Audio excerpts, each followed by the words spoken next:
جو ساتھی سنتوں سے فارغ ہو چکے ہیں اور اس کو مکمل کریں۔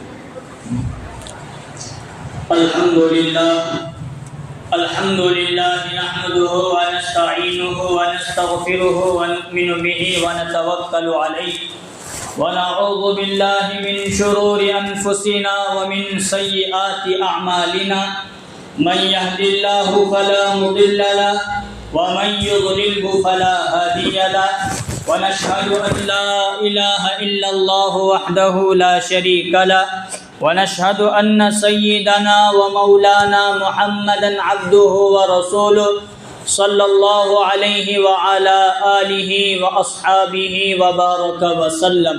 وبارك وسلم تسليما كثيرا كثيرا أما بعد فأعوذ بالله من الشيطان الرجيم بسم الله الرحمن الرحيم يا أيها الذين آمنوا اتقوا الله ولتنظر نفس ما قدمت لغد واتقوا الله إن الله خبير بما تعملون وقال النبي صلى الله عليه وسلم الكيس من دان نفسه وعمل لما بعد الموت أو كما قال عليه الصلاة والسلام صدق الله العظيم وصدق رسوله النبي الكريم رب اشرح لي صدري ويسر لي أمري واحلل عقدة من لساني يفقه قولي۔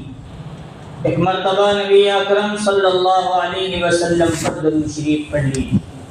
اللهم صل على محمد وعلى آل محمد كما صليت على إبراهيم وعلى آل إبراهيم إنك حميد مجيد اللهم بارك على محمد وعلى آل محمد كما باركت على إبراهيم وعلى آل إبراهيم إنك حميد مجيد۔ محترم بزرگوں اور عزیز دوستو، اللہ تبارک و تعالیٰ کا احسان، اللہ کا فضل اور اللہ کا کرم ہے کہ اللہ تبارک و تعالیٰ نے ہم تمام کو نماز جمعہ کے لیے اپنے گھر مسجد جلد سے جلد آنے کی توفیق نصیب فرمائی۔ جو باتیں کہیں جائے اللہ تعالیٰ ہم تمام کو ان باتوں پر ہمیشہ موت تک عمل کرنے کی بھی توفیق نصیب فرمائے اور ان باتوں کو اللہ تعالیٰ قیامت کے لیے ذریعہ نجات اور ذریعہ مغفرت بنائے۔ بزرگوں، دوستوں اور عزیزوں، رمضان المبارک کا مہینہ قریب آ رہا ہے۔ رمضان کا مہینہ عبادت کا مہینہ ہے، اعمال کرنے کا مہینہ ہے، آخرت بنانے اور آخرت کی تیاری کرنے کا مکمل مہینہ قریب آتا چلا جا رہا ہے۔ نبی اکرم صلی اللہ علیہ وسلم کی زندگی کا معمول اور صحابہ اکرام کی زندگی کا ہمیشہ کا یہ معمول رہا ہے کہ رمضان کی تیاری اللہ کے نبی اور نبی صلی اللہ علیہ وسلم کے صحابہ رمضان کی تیاری رجب اور شعبان ہی سے کر لیتے تھے۔ تو گویا رمضان کا مہینہ یہ بڑا قدردان مہینہ ہے، بڑی تیاری، عبادت، اعمال، قرآن و اذکار، روزہ اور تراویح کا مہینہ دن بدن قریب آتا چلے جا رہا ہے۔ اور جس طرح ہم لوگوں کو رمضان کی تیاری کرنا چاہیے اس طرح مسلمانوں کے اندر بیداری، پھر رمضان کے لیے حرکت اور رمضان کے اعمال، تراویح، نماز، قرآن، روزے کی تیاری اس طرح نظر نہیں آتی۔ اس لیے نظر نہیں آتی کہ دنیا کا غلبہ ہو کر ہم نے آخرت کو بھلا دیا ہے، ورنہ نبی صلی اللہ علیہ وسلم کے لیے کیا محرم اور کیا رمضان، سب مہینے صحابہ اور نبی کے لیے برابر تھے۔ ہمیں تعلیم دینے کے لیے کہ جانے انجانے میں، غفلت اور سستی میں اگر باقی مہینوں میں جس طرح آخرت کی تیاری کرنی چاہیے اس طرح نہیں کر سکتے تو رمضان میں زیادہ اپنے اعمال کو بڑھاؤ، زیادہ نمازوں کی پابندی کرنا شروع کرو، مکمل آخرت کی تیاری کرنا شروع کر دو تاکہ اللہ کو اس خاص مہینے کے اندر راضی کر کے ہم دنیا اور آخرت میں کامیاب ہونے والے بن جائیں۔ آج ہم دنیا پر آج ہم دنیا کی طرف رغبت کر رہے ہیں تو آخرت کو دن بدن ہم بھلا بیٹھے ہیں۔ اسی لیے قرآن مجید میں اللہ تعالیٰ نے فرمایا یا ایھا الذین آمنوا اتقوا اللہ، اے ایمان والو اللہ سے ڈرو، وَلْتَنظُرْ نَفْسٌ مَا قَدَّمَتْ لِغَدٍ، اور آئندہ کل کے لیے تم نے کیا تیاری کی ہے اس کا محاسبہ کرو، ان اللہ خبیر بما تعملون، بے شک اللہ تبارک و تعالی تمام چیزوں کا علم رکھتے ہیں، باخبر ہیں۔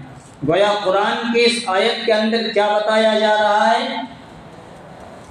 آخرت کی تیاری ہمیں کس طرح کرنا ہے۔ دن بھر ہم جو بھی اعمال کرتے ہیں وہ دنیا ہی کے لیے ہیں یا آخرت کی تیاری کے لیے بھی کچھ اعمال ہم کر رہے ہیں یا نہیں، اس آیت کے اندر بتایا گیا۔ اور ایک حدیث کے اندر میرے اور آپ کے آقا تاجدار مدینہ حضرت جناب محمد الرسول اللہ صلی اللہ علیہ وسلم نے فرمایا الکیس من دان نفسا وعمل لما بعد الموت، عقل مند شخص تو وہ ہے جو اپنے نفس کا محاسبہ کرے اور موت کی بعد والی زندگی کے لیے مکمل طور پر تیاری کرے۔ کون عقل مند ہے؟ بولو۔ ہاں، آخرت کی تیاری کرنے والا، اپنے نفس کا محاسبہ کرنے والا، یا اللہ کی نگاہ میں، نبی صلی اللہ علیہ وسلم کی نگاہ میں، قرآن کی روشنی میں اور حدیث کی روشنی میں عقل مند ہے۔ دنیا کمانے والا، بڑی بڑی بلڈنگیں بنانے والا، یا دنیا کے اعتبار سے ترقی کرنے والا، یا اللہ رسول کی نگاہ میں عقل مند نہیں، بلکہ آخرت کی تیاری کرنے والا یہ سب سے بڑا عقل مند ہے۔ اس لیے ہم لوگوں کو آخرت کی تیاری میں لگنا ہے۔ آخرت کی تیاری کے لیے ایمان اور آخرت کی تیاری کے لیے اعمال بناتے رہنا اور بناتے بناتے مرتے چلے جانا، یہ اصل میں آخرت کی تیاری۔ ورنہ نہیں کہ کبھی جمعہ کی نماز تو آئے، رمضان کے مہینے میں آئے، نمازیں پڑھ لیے، عیدین کی نمازیں پڑھ لیے اور آخرت میں کامیاب ہو جاؤں گا، یہ شیطان کا دھوکہ ہے۔ حضرت عمر رضی اللہ عنہ فرماتے ہیں کما تحیون تموتون وکما تموتون تبعثون، تم جس طرح زندگی گزارو گے اسی طرح موت آئے گی، اور جس طرح موت آئے گی اسی طرح تم واپس اٹھائے جاؤ گے۔ مطلب یہ ہے کہ ہم نیک اعمال میں زندگی گزاریں گے تو کلمے والی موت، روزے والی موت، قرآن والی موت، نماز والی موت، سجدے والی موت، مکہ مدینے والی موت، جمعہ والی موت آئے گی۔ جب ایسی موت آئے گی تو قبر کے اندر بھی ہمارا اچھا معاملہ ہوگا، اور جب قبر سے اٹھائے جائیں گے تو پل صراط کا مسئلہ یہ ہمارے لیے تکلیف دینا ہوگا۔ اللہ کے دربار میں کھڑے رہنا یہ ہمارے لیے کوئی دشواری کا سامان، کیونکہ موت ایسی آئی ہے جیسے ہم نے زندگی گزاری تھی، اور جیسے ہم نے زندگی گزاری جب ویسی موت آئی تو پھر اللہ کے دربار میں واپس اسی طرح اٹھایا جائے گا، اور جنت میں جانا اور اللہ کی رضا ہمارے لیے بہت آسان ہو جائے گی۔ اور اگر موت برے اعمال پر آئی، ہم نے اپنا ایمان نہیں بنایا اور ہم نے اعمال نہیں کیے اور گناہ کرتے کرتے کرتے کرتے کرتے کرتے چلے گئے دنیا سے، موت اچھی نہیں آئی، کلمے والی موت نہیں آئی، مسجد والی موت نہیں آئی، مکہ اور مدینے والی موت نہیں آئی، نماز اور سجدے والی موت نہیں آئی، قرآن کی تلاوت والی موت نہیں آئی، کلمے والی موت نہیں آئی، تو یہ موت بری موت ہوگی۔ جیسے مریں گے قبر میں ویسا معاملہ ہوگا، پھر ویسے ہی اٹھایا جائے گا، اور وہاں کے جو مراحل ہیں موت کے بعد سے لے کر قبر کے بعد سے لے کر پل صراط سے لے کر میدان محشر سے لے کر اللہ کے دربار میں کھڑے رہنا، پھر اللہ کے دربار میں کھڑے رہ کر وہاں کے سوالات و جوابات کا دینا، یہ ایسا کٹھن مسئلہ ہو جائے گا، ایسا مشکل مسئلہ ہو جائے گا، زندگی میں دنیا میں رہتے ہوئے وہاں کے منظر کو سامنے رکھنا یہ ہمارے بس کی بات نہیں ہے۔ حضرت عائشہ رضی اللہ عنہا فرماتی ہیں قیامت کے دن سورج ایک نیزے کے برابر ہمارے سروں کے اوپر ہوگا. اس سورج کی تپش دنیا کی سورج کی گرمی اور تپش سے کئی زیادہ بڑی ہوگی، جس کی وجہ سے انسان اپنے ہی پسینے کے اندر ڈوبے گا. انسان اپنے ہی جیسے اعمال ہوں گے، اگر زیادہ اعمال ہیں، گناہ کم ہے، تو ٹخنے تک پسینے میں انسان ڈوبا رہے گا. اور اگر گناہ اور زیادہ تھوڑے بہت ہیں اور اعمال پھر بھی زیادہ ہیں، نیکیاں پھر بھی زیادہ ہیں، تو گھٹنوں تک انسان اپنے اپنے پسینے میں ڈوبے ہوگا. اور اگر گناہ اور نیک اعمال نیکیاں برابر ہیں تو انسان کمر تک اپنے ہی پسینے کے اندر ڈوبا ہوا ہوگا.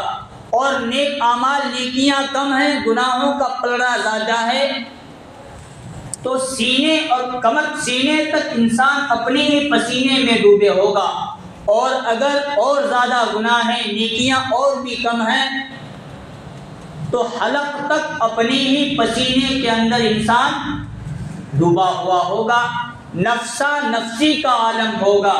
اسی لیے اللہ قرآن میں فرماتے ہیں من کان یرید حرث الآخرۃ نزد له فی حرثه ومن کان یرید حرث الدنیا نؤتہ منہا وما له فی الآخرۃ من نصیب. جو دنیا میں رہتے ہوئے آخرت کی کھیتی کی تیاری کرے گا تو اللہ تعالیٰ اور مزید اعمال کی توفیق نصیب فرمائیں گے. ومن کان یرید حرث الدنیا نؤتہ منہا، اور جو دنیا میں رہتے ہوئے آخرت کی تیاری نہ کرے، بس دنیا، صبح اٹھا تو دنیا کمانا، شام میں سویا تو دنیا کمانا، بس یہی چکر ہے، اعمال شریعت اور اعمال دین کو نہیں کرتا رہا، تو اللہ فرماتے ہیں نؤتہ منہا، دنیا بقدر مقدر اتنی ہی ملنی ہے جتنی تم کوشش کرو گے. کوشش لاکھ کرو، تقدیر میں جتنا لکھا ہے اتنا ہی، لیکن آخرت کو برباد کر بیٹھے. اللہ نے جو زندگی دی ہے 60 سال 70 سال 80 سال 100 سال 120 کم و زیادہ جتنی بھی زندگی اللہ تعالیٰ نے دی ہے، بس عقل مندی کا کمال یہ نہیں کہ دنیا میں رہ کر دنیا گزار کر زندگی گزار کر ہم چلے گئے، بلکہ اللہ قرآن میں یوں فرماتے ہیں آخرت کی تیاری کے لیے یہ دنیا کی زندگی دی گئی ہے. اس دنیا میں رہتے ہوئے آخرت کی تیاری کی، اللہ کو راضی کر کے چلا گیا، دنیا میں بھی کامیاب اور آخرت میں بھی. دنیا کی زندگی اصل زندگی نہیں ہے، یہ سمجھ لینے کی بات ہے. موت کے بعد دوسری زندگیاں اور دوسری دنیا شروع ہوتی ہے. وہاں کی زندگی یہاں کی زندگی پر نسبت رکھتی ہے اور تعلق رکھتی ہے. یہاں جیسی زندگی گزار کر ہم گئے، وہاں اس کا پھل اور اس کا اجر و ثواب ویسا ملنے والا ہے. اور اگر ہم اس دنیا ہی کو اپنی پوری زندگی سمجھ کر ہم نے آخرت کی تیاری نہیں کی اور ویسے ہی چلے گئے، تو وہاں کے مراحل اتنے سخت ہوں گے، اتنے سخت ہوں گے، اتنے سخت ہوں گے، ان کو بیان کرنا بڑا مشکل کام ہو جائے. ابھی بیچ میں جگہ کھلے، آگے بیچ میں یہاں بھی سامنے جگہ کھلے، اسے بھی پور کر. ہم سمجھتے ہیں کہ ہم دنیا کی زندگی گزار کر چلے گئے، نہیں، بلکہ عقل مندی کی علامت اور دلیل یہ ہے کہ دنیا میں رہتے ہوئے اللہ کو راضی کرنا، دنیا کی زندگی گزارتے ہوئے آخرت کی تیاری کر کے چلے جانا، یہ اصل بات ہے. اسی لیے بار بار دعوت و تبلیغ سے، علماء کے بیانات سے، جمعہ عیدین یا دیگر مراحل کے ذریعے ہمیں یہ بات آخرت کی تیاری اور دین پر چلنے کے اعمال بتلا کر آخرت کی تیاری کی طرف رغبت دلائی جاتی ہے، تاکہ اس دنیا سے ہمیں آج نہیں تو کل، کل نہیں تو پرسوں، پرسوں نہیں تو ترسوں، کبھی نہ کبھی زندگی گزار کر جانا ہے. لیکن عقل مند اور اچھی زندگی اس شخص کی کہلائے جو دنیا میں رہتے ہوئے اور آخرت کی تیاری کر کے چلے جائے. صحابہ کرام پر دنیا میں رہتے ہوئے ہمیشہ آخرت کا غلبہ رہا کرتا تھا، اس لیے صحابہ نے دنیا کو کمانا بہت کم کیا، لیکن آخرت کی تیاری میں انہوں نے دن میں بھی اعمال کیے اور آخرت میں بھی اعمال کیے. انہوں نے اپنا ایمان بھی بنایا اور ایمان بھی بچایا اور اعمال تو اتنے کیے کہ اللہ نے قرآن مجید میں جگہ جگہ پر یہ اعلان فرمایا رضی اللہ عنہم ورضوا عنہ کہ تم جو دنیا میں زندگی گزار رہے ہو تمہارے اس ایمان اور تمہارے اس اعمال کی وجہ سے اللہ تم سے راضی ہو گیا. بس اللہ نے اتنا ہی نہیں میں اللہ تم سے راضی ہوں نہیں بلکہ صحابہ کرام نے اللہ کو راضی کرنے کے لیے آخرت کی اتنی تیاری کی. خود قرآن میں اللہ نے اعلان فرمایا اللہ بھی صحابہ سے راضی اور صحابہ بھی کس سے راضی. ہم یہ کہہ سکتے ہیں کہ اللہ مجھ سے راضی بولنے میں کیا جاتا ہے, جمع خرچی کرنے میں کیا جاتا ہے. ہر کوئی کہہ سکتا ہے میرے اعمال اچھے ہیں کہ جمعہ نماز پڑھتا ہوں میں اللہ مجھ سے راضی, تراویح کی 20 رکعت پڑھتا ہوں, رمضان میں قرآن پڑھتا ہوں, 5 وقت نمازوں کی پابندی کرتا ہوں, قرآن کی تلاوت کرتا ہوں. یہ دکھنے کے اعمال, لیکن چھپے ہوئے اعمال کیا ہیں وہ ہمارے سامنے آئینہ رکھا جائے تو ہم خود شرمندہ ہو جائے, شرما جائے. ہم کہہ سکتے ہیں اپنا کالر اوپر کر کے اللہ مجھ سے راضی ہے, لیکن اللہ ہم سے راضی ہے یہ کہنا بڑا مشکل تھا. لیکن صحابہ وہ صحابہ تھے, ان کی زندگیاں وہ تھی, ان کی ہستیاں وہ تھی. خود قرآن نے الگ الگ مقامات پر اعلان فرمایا اللہ صحابہ سے راضی اور وہ صحابہ کس سے راضی کر کے گئے. انہوں نے اپنا ایمان بھی بنایا, ایمان کی حفاظت بھی کی, ہم تک دین اور ایمان اور اسلام کو پہنچایا, قرآن پہنچایا اور اعمال کر کے اس دنیا سے چلے گئے اور کامیاب ہو کر دنیا اور آخرت میں کامیاب ہو کر چلے. ایک صحابی کا واقعہ سیرت کی کتابوں میں لکھا ہے, احادیث میں. حضرت حنظلہ, کیا نام؟ حضرت صحابہ کے سامنے جب یہ اعلان ہوتا نکلو اللہ کے راستے میں, جس حالت میں جیسی کیفیت ہوتی اسی کیفیت میں وہ صحابی نکل جاتے. ان کا نام حنظلہ اور ان کا لقب غسیل الملائکہ, یعنی فرشتوں نے حضرت حنظلہ کو غسل دیا. غزوہ احد کے موقع سے پہلے ان کی شادی ہوئی, پہلی رات گزاری, صبح میں نہانے کے لیے تہجد کے وقت سحر کے وقت بیٹھے تھے تو رسول اللہ صلی اللہ علیہ وسلم کی طرف سے حضرت بلال نے یا کسی اور منادی نے اعلان لگایا کہ غزوہ احد جنگ کا موقع, جہاد کا موقع پیش آیا ہے, اب ہمیں نکلنا ہے.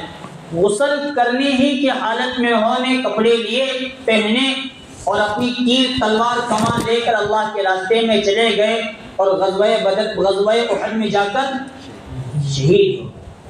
اب شہید کی حالت یہ ہوتی ہے کہ ان کا انتقال ہوا, ان کی شہادت ہوئی, چاہے صحابہ ہو, آج ہو یا قیامت تک اللہ کے راستے میں شہید ہونے والے کے لیے حکم یہ ہے, فقہاء نے بیان کیا شہید ہو جائے تو ان پر غسل نہیں دیا جائے, ان کو کفن بھی نہیں دیا جائے, ان کو غسل نہیں دیا جائے گا اور ان کو سو رہے ہیں کہ سن رہے بولو.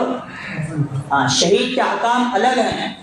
باقی ہم مرتے ہیں پانی بھی گرم کرنے کا, بعد میں تیاری پوری کر کو ہم نامہ لگا دینے کا, لیکن شہید کا مقام و مرتبہ ایسا ہے ادھر تلوار ان پر لگی, خون کا قطرہ بھی زمین پر بھی نہیں گرا, زمین پر گرنے سے پہلے اللہ تعالیٰ ان کی مغفرت فرما دیتے ہیں. ایک شہید کا مقام و مرتبہ.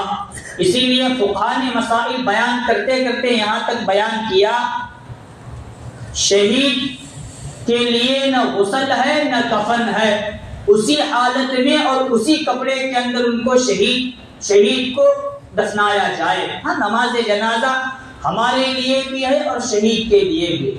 وہ صحابی کون سے غزوے میں گئے بولو, کس غزوے میں؟ بھولنے کی عادت ہوئی ہم. غزوہ بدر, غزوہ احد, یہ اسلام کی دوسری عظیم الشان جنگ اور غزوہ. اس غزوے میں وہ صحابی گئے اور شہید ہو گئے. کیا صحابی کا نام؟ حضرت حنظلہ رضی اللہ عنہ اب جب حضور صلی اللہ علیہ وسلم کے پاس لائے گئے، کسی کو ان کی حالت غالباً معلوم تھی، اس حالت میں کل پرسوں ان کا نکاح ہوا، پھر ایسا ہو کر سیدھا آئے، شہید ہوئے، مطلب ناپاکی کی حالت میں ہیں تو ان کو غسل دینا چاہیے۔ حضور صلی اللہ علیہ وسلم نے فرمایا، منع کیا ان کو غسل مت دو، میری نگاہ نے، نبوت کی نگاہ نے یہ دیکھا ہے کہ ان کو فرشتوں نے غسل دیا ہے۔ اتنے بڑے صحابی ہوں گے، وہ اپنے ایمان اور اپنے اعمال، اپنے نفس کا محاسبہ صحابہ ہمیشہ کیا کرتے تھے۔ صبح سے لے کر شام، رات سے لے کر صبح تک میں نے کیا اعمال کیے اور مجھ سے کیا جانے انجانے میں غلطی کوتاہی ہوئی، گناہ ہوا، یہ اصل میں ہمارے لیے حکم ہے۔ ہم نے کیا شریعت کے اعمال کیے اور کتنے گناہ کیے، اپنے نفس کا محاسبہ کرنا، دنیا میں رہتے ہوئے آخرت کی تیاری کرنا، یہ ہم لوگوں کے لیے تھا، لیکن صحابہ کر کے ہمیں دکھا کر گئے، جب ہم کر سکتے ہیں تو تمہارے لیے آخرت کی تیاری کرنا کوئی مشکل کام نہیں ہے۔ وہ صحابی نے ایک مرتبہ حضور کے دربار میں تشریف لا رہے تھے اور ان کی زبان سے جاری تھے، نافق حنظلہ، نافق حنظلہ، نافق حنظلہ، حنظلہ تو منافق ہو گیا، حنظلہ تو منافق ہو گیا۔ بیچ میں حضرت ابو بکر صدیق رضی اللہ عنہ سے ملاقات ہوئی تو حضرت ابو بکر نے فرمایا، حنظلہ کیا کہتے ہو، تم تو سچے پکے مسلمان ہو کر یہ بات کہتے ہو؟ تو انہوں نے فرمایا، جب نبی کی مجلس میں ہوتا ہوں تو وہاں ایک الگ کیفیت، اور جب اپنے بیوی بچے، اپنے گھر اور کاروبار، کھیتی باڑی میں ہوتا ہوں تو وہاں کا منظر الگ ہو، وہاں کی کیفیت ہی الگ ہوتی ہے۔ حضرت ابو بکر کہنے لگے، حنظلہ جب تمہاری کیفیت یہ ہے تو میں اپنے نفس کا محاسبہ کرنے کے بعد میں اپنے اندر دیکھ رہا ہوں کہ نبی کے دربار میں الگ کیفیت اور دنیا میں جانے کے بعد دنیا میں لگ کر وہاں کی کیفیت الگ ہو جاتی ہے۔ مطلب ابو بکر بھی منافق، استغفر اللہ۔ بڑے بڑے صحابہ اکرام اپنے ایمان اور اپنے اعمال اور اپنی زندگی کا محاسبہ کر رہے ہیں اور اپنی آخرت کی تیاری میں لگے ہیں، تو ہم لوگوں کو کتنی تیاری کرنے کی ضرورت ہے۔ جب دونوں صحابہ نبی کے درمیان میں گئے تو حضور نے فرمایا، حنظلہ گاہے گاہے ایسی کیفیت ہونا چاہیے، میرے دربار میں ہو تو آخرت کے تذکرہ، جنت کا تذکرہ ہو تو تمہیں جنت اور آخرت یاد آ جائے، اور جب بیوی بچے اور دنیا میں جائے تو وہ کیفیت بھی آئے، تو مطلب تم سچے پکے مسلمان ہو۔ یہ ایسی کیفیت ہونا چاہیے۔ صحابہ اکرام ہمیں بتا کر چلے گئے کہ دنیا میں رہ کر آخرت کی کس طرح تیاری کرنا ہے، ورنہ آخرت کے مراحل اتنے سخت اور خطرناک ہوں گے۔ ہم دنیا کرتے کرتے دنیا ہی کی زندگی گزار کر چلے گئے اور آخرت میں گئے اور قبر میں گئے تو قبر میں کیا سوالات ہوں گے، وہاں کے جوابات دینا مشکل، پل صراط کا مسئلہ ہمارے لیے مشکل ہو جائے گا، میدان محشر کا مسئلہ ہمارے لیے مشکل، اللہ کے دربار میں کھڑے رہ کر اللہ تعالیٰ جو جو سوالات کریں گے ان سوالات کے جوابات کا دینا ہمارے لیے بڑا مشکل ہو جائے۔ ایک مرتبہ حضرت جبریل علیہ السلام رسول اللہ صلی اللہ علیہ وسلم کے پاس تشریف لائے تو آپ صلی اللہ علیہ وسلم نے حضرت جبریل سے فرمایا، جبریل جہنم کیا ہے اور جہنم کی سختیاں کیا ہے مجھے بتاؤ۔ حضرت جبریل علیہ السلام نے فرمایا، اے اللہ کے رسول، جہنم کی آگ کو 1000 سال تک دہکایا گیا تو وہ آگ سرخ ہو گئی۔ تو آگ کیسے ہو گئی؟ یعنی لال ہو گئی۔ پھر 1000 سال تک جہنم کی اس سرخ آگ کو دہکایا گیا تو وہ آگ سفید ہو گئی۔ پھر 1000 سال تک جہنم کی اس آگ کو دہکایا گیا تو وہ آگ اب سیاہ اور کالی ہو چکی ہے، اور اس کا دھواں بھی کالا، اس کی آگ بھی کالی اور اس کی لپیٹیں بھی کالی۔ جب جہنمی جہنم کے اندر داخل ہو جائے گا تو اس کالے پن کی وجہ سے ایک جہنمی دوسرے جہنمی کو دیکھ نہیں سکتا، بس اسی سخت سے سخت آگ کے اندر ملوث ہو کر رہ جائے۔ آگے حضرت جبریل نے فرمایا، جہنمی شخص کو جہنم کا جو لباس پہنایا جائے گا وہ لباس دنیا میں چھوڑ دیا جائے تو اس لباس کی گرمی اور سختی کی وجہ سے دنیا کے لوگوں کو دنیا میں رہنا مشکل ہو جائے، اور جہنمی شخص کو جو خون اور پیپ اور پانی دیا جاتا ہے جہنم میں، وہ دنیا کے سمندروں میں ڈال دیا جائے، ندی نالوں میں ڈال دیا جائے تو انسانوں کے پینے کے قابل دنیا کا پانی نہیں رہے گا۔ آگے حضرت جبریل نے فرمایا، اے اللہ کے رسول، جہنم کے 7 دروازے ہیں اور وہ تہ بتہ ہیں، اور ایک دروازے سے دوسرے دروازے تک کا فاصلہ 70 سال کی مسافت کے برابر ہے۔ کتنے سال؟ کتنے سال؟ 70 سال کی مسافت کے برابر ہے، اور جہنم کے 7 دروازے ہیں، تو ہر دروازے میں اللہ تعالیٰ اس دروازے کو جس کی 70 سال کی مسافت ہے، ہر دروازہ کل قیامت کے دن فل ہو جائے گا۔ مطلب جہنم فل ہونے کے بعد دروازے کے اندر پبلک زیادہ وہاں ٹھہرتی ہے، جہنم بھی فل اور جہنم کے دروازے بھی فل ہو جائیں گے۔ تو آپ صلی اللہ علیہ وسلم نے فرمایا، جبریل، اس جہنم میں جانے والے اور جہنم کے دروازے تک پہنچنے والے کون کون ہوں گے مجھے بتاؤ۔ تو حضرت جبریل علیہ السلام نے فرمایا، اے اللہ کے رسول، منافقین ہوں گے جو سب سے نچلے جہنم میں ہوں گے اور جہنم کے دروازے پر ہوں گے، دوسرے جہنم کے دروازے پر مشرکین ہوں گے، تیسرے جہنم کے دروازے پر بت پرست ہوں گے، اور چوتھے جہنم کے دروازے پر ابلیس اور دنیا میں ابلیس کی اتباع کرنے والے لوگ ہوں گے۔ کہتے ہوئے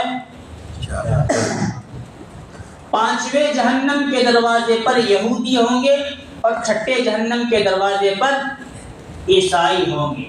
اس کے بعد حضرت جبریل 7ویں جہنم کے دروازے پر جو ہوں گے بولنے کے لیے تیار نہیں۔ تو حضور صلی اللہ علیہ وسلم نے فرمایا، جب 7 مراحل گنوا چکے ہو، 7 دروازے گنوا چکے ہو اور 6 گنوا چکے ہو تو 7واں بھی بتاؤ۔ حضرت جبریل کہنے لگے، اللہ کے رسول، 7واں آپ نہ پوچھے اور میں آپ کو نہ بتاؤں تو اچھا ہوگا، ورنہ میں بتاؤں گا تو آپ کو وہ سن کر تکلیف ہوگی۔ حضرت حضور نے فرمایا، جبریل 7واں بتا ہی دو تاکہ میں اپنی امت کو آگاہ کروں کہ 7ویں میں تمہارا نمبر نہ آئے۔ تو حضرت جبریل نے فرمایا، اے اللہ کے رسول، 7ویں میں آپ کے امت کے وہ لوگ ہوں گے جنہوں نے بڑے بڑے گناہ تو کیے لیکن بغیر توبہ کے دنیا سے چلے جائیں گے، تو اللہ تعالیٰ جہنم کو اور جہنم کے دروازے کو آپ کی امت کے ان گنہگار لوگوں سے پر کر دیں گے۔ کن کو؟ گنہگار، توبہ کیے بغیر مر کر چلے گئے۔ انسان سے گناہ ہو جاتے ہیں لیکن گناہوں کے ساتھ اعمال کا کرنا بہت ضروری۔ ایمان اور اعمال کرتے چلے جائیں گے تو دنیا میں رہ کر آخرت کی تیاری ہوگی، اور ہم نے ایمان کو بھی چھوڑ دیا، اعمال کو بھی چھوڑ دیا، مسجد بھی چھوڑ دی، نماز، قرآن، ذکر و اذکار، تلاوت سب کچھ چھوڑ دیے اور گناہ کے انبار لے کر چلے گئے، تو ایسے لوگ جہنم کے اس دروازے پر ہوں گے۔ اور ہمارا حال ایسا دیکھ کر رسول اللہ صلی اللہ علیہ وسلم بھی کل قیامت کے دن پریشان ہو جائیں گے۔ اس لیے اللہ تعالیٰ نے جو زندگی دی ہے وہ زندگی معمولی زندگی نہیں، آخرت بنانے کے لیے زندگی دی ہے۔ اسی لیے حضرت عمر رضی اللہ عنہ فرماتے ہیں، کما تحیون تموتون وکما تموتون تبعثون، تم جس طرح زندگی گزارو گے اسی طرح کی موت آئے گی، اور جس حالت میں موت آئے گی اسی طرح اللہ کے دربار میں پیش کیے جاؤ گے۔ اس لیے دنیا میں رہتے ہوئے آخرت کی تیاری کرنا، اعمال بناتے رہنا، اپنے ایمان کو بچانا اور ایمان بڑھانا، یہ ہم لوگوں کے لیے بہت ضروری۔ حضرت بہلول رحمۃ اللہ علیہ اور حضرت ہارون رحمۃ اللہ علیہ دونوں وقت کے بڑے بزرگ گزرے ہیں۔ ایک مرتبہ حضرت ہارون رشید رحمۃ اللہ علیہ نے ایک لکڑی حضرت بہلول کے ہاتھ میں تھما دی کہ بہلول اس دنیا میں پوری دنیا میں اگر تم سے بھی زیادہ کوئی بے وقوف انسان ملے تو لکڑی اس بے وقوف انسان کو تھما دے. وقت گزرا، بات ہوئی، رات ہوئی، حضرت ہارون رشید رحمۃ اللہ علیہ بیمار، ایسے بیمار ہوئے کہ بستر سے اٹھ کر پھر تخت بادشاہی کو سنبھالیں گے کہنا مشکل ہو گیا. مطلب موت کا وقت ان کا قریب آیا. حضرت بہلول دانا رحمۃ اللہ علیہ وہ لکڑی وہ لاٹھی لے کر حضرت ہارون رشید رحمۃ اللہ علیہ عیادت کے لیے پہنچے. ان کے سرہانے پر بیٹھ کر حضرت بہلول نے سوال کیا کہ جب بھی آپ سفر پر جاتے تھے، وزراء، لشکر، سامان، خیمے پہلے ہی بھیج دیا کرتے تھے، اب آپ نے آخرت کی تیاری کے لیے اپنے کتنے وزیر اور کتنا سامان، کتنے خیمے، کتنے لوگوں کو آگے بھیج دیا ہے؟ حضرت ہارون رشید رحمۃ اللہ علیہ نے فرمایا بہلول تم تو پاگل ہو، کیا موت کے بعد کے لیے بھی کوئی اپنے وزیر کو بھیجتا ہے یا دنیا کا کوئی ساز و سامان بھیجتا ہے؟ انہوں نے وہ لکڑی تھما دی کہ جب دنیا کے سفر کے لیے تو آپ بھیجتے تھے اور اپنے سامان کو آخرت کے سفر کے لیے نہیں بھیجے، تو آپ سے زیادہ مجھے دنیا میں کوئی بے وقوف نہیں ملا. حضرت بہلول نے سبق دیا. حالانکہ حضرت ہارون رشید رحمۃ اللہ علیہ کوئی معمولی شخص نہیں تھے، بڑے ولی اور بڑے اولیاء میں ان کا شمار ہوتا تھا. کہ واقعے سے سبق ہمیں یہ ملتا ہے کہ آخرت کی تیاری کے لیے اعمال بھیجے جاتے ہیں، جن کی طرف بہلول نے اشارہ کیا رحمۃ اللہ علیہ. آخرت کی تیاری کے لیے اپنے اعمال بھیجو اور اعمال کی تیاری کرو.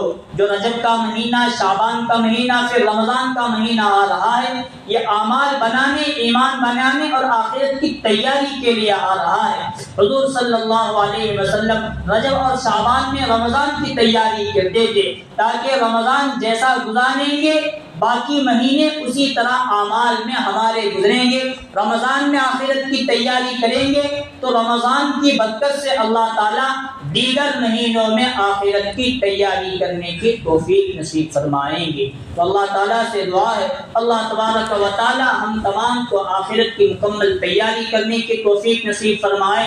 رمضان سے پہلے رمضان کی تیاری کرتے ہوئے اعمال اور زیادہ سے زیادہ اعمال میں لگے رہنے کی توفیق نصیب فرمائے.